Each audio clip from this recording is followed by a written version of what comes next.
আজকে সেরা 10টি কোশ্চেন নিয়ে আলোচনা করব, যেগুলি প্রধানত এসএসসি গ্রুপ সি পরীক্ষার সিলেবাসকে ফলো করে নেওয়া হয়েছে। দেখা যাক তুমি 10-এর মধ্যে কত পাও। 10-এ 10 পাবে? তাহলে চলো শুরু করি।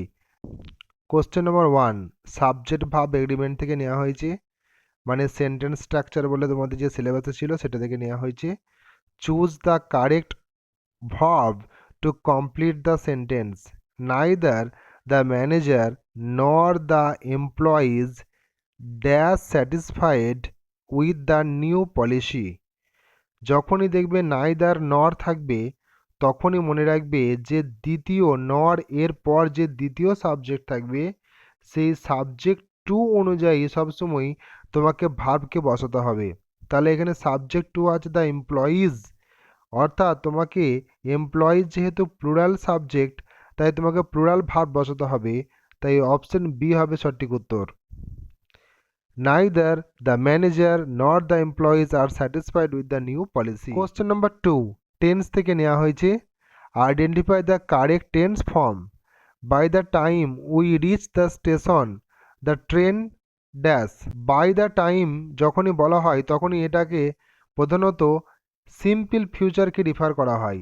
তাহলে এখানে সিম্পল ফিউচার আছে, তার মানে কি আপনাকে ফিউচার পারফেক্ট ব্যবহার করতে হবে। আর ফিউচার পারফেক্ট একমাত্র অপশন বি কি করছে না নিয়মটা পালন করছে, উইল হ্যাভ লেফট। তো উত্তরটা হবে by the time the we reach the station the train will have left. Question number 3, এটা প্রিপজিশন থেকে নেওয়া হয়েছে। Fill in the blanks with the correct preposition. He has a great passion, passion classical music. প্যাশনের পর কি বসবে না এখানে তোমাকে তার সঠিক প্রিপজিশনে বসাতে হবে। তাহলে প্যাশন সবসময় ফরকে নিয়ে থাকে, প্যাশন ফর। তাহলে অপশন এ হবে সঠিক উত্তর, he has a great passion for classical music. Question number 4, article থেকে নেওয়া হয়েছে। Choose the correct article. She is dash M A in English from university of Calcutta. তাহলে কী হবে সঠিক উত্তরটা কোনটা হবে না এম, এম উচ্চারণ করার সময় এ আসছে, তাই an M A in English from the university of Calcutta, তাই অপশন এ হবে সঠিক উত্তর, an R the. Question number 5, এটা নেওয়া হয়েছে ভয়েস চেঞ্জ থেকে। Choose the correct passive form. Someone has stolen my bicycle. তাহলে হ্যাজ স্টোলেন মাই বাইসাইকেল অর্থাৎ এটা কি করা হয়েছে না প্রেজেন্ট পারফেক্ট টেন্স ব্যবহার করা হয়েছে।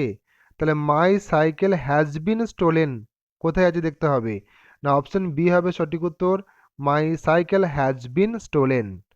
এটা আশা করি বুঝতে পেরেছো, এটা প্রেজেন্ট পারফেক্ট টেন্সের ভয়েস চেঞ্জ ফলো করা হয়েছে। কোশ্চেন নাম্বার 6, ভোকাবুলারি থেকে নেওয়া হয়েছে, তোমাকে সিনোনিমকে চুজ করতে হবে। Choose the synonyms for the word benevolent. Benevolent মানে কাইন্ড, দয়ালু, উদার, তাই অপশন বি হবে সঠিক উত্তর। কোশ্চেন নাম্বার 7, এটা ভোকাবুলারি থেকে নেওয়া হয়েছে কিন্তু ইডিয়মস থেকে নেওয়া হয়েছে। Select the correct meaning of the idiom. Bit around the Bush, এটা নিয়ে আমি আলোচনা করেছি।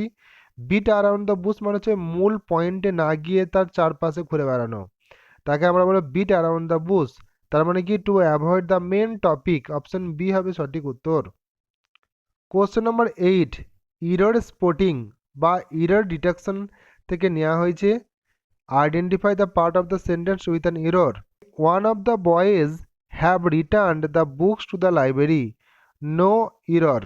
এখানের মধ্যে কোন জিনিসটা ভুল আছে না ওয়ান কথাটা হচ্ছে সবসময় সিঙ্গুলার সাবজেক্ট, তাহলে ওয়ানের পর কখনো হ্যাভ বসতে পারে না, কি বসে হ্যাজ বসবে, তাহলে one of the boys has হবে।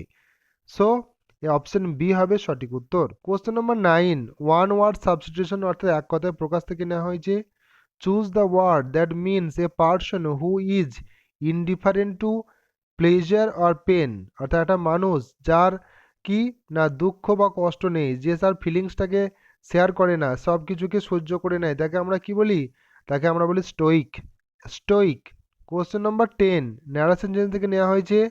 হি said to me what are you reading. তাহলে এটা একটা কি না ইন্টারোগেটিভ সেন্টেন্স, আর হি সেড টু মি এটা পাস্ট টেন্সে করা আছে। What are you reading present continuous টেন্সে আছে, আমাকে পাস্ট কন্টিনিউয়াস করতে হবে। তাহলে কোনটা সঠিক উত্তর হবে না অপশন এ হবে সঠিক উত্তর, he asked me what I was reading.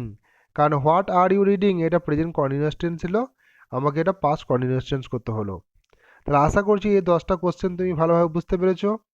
যদি একটু উপকৃত হও তাহলে অবশ্যই নিচে কমেন্ট করবে, আর তোমার কত স্কোর হলো সেটা অবশ্যই নিচে কমেন্ট করে জানাও। Thanks for watching.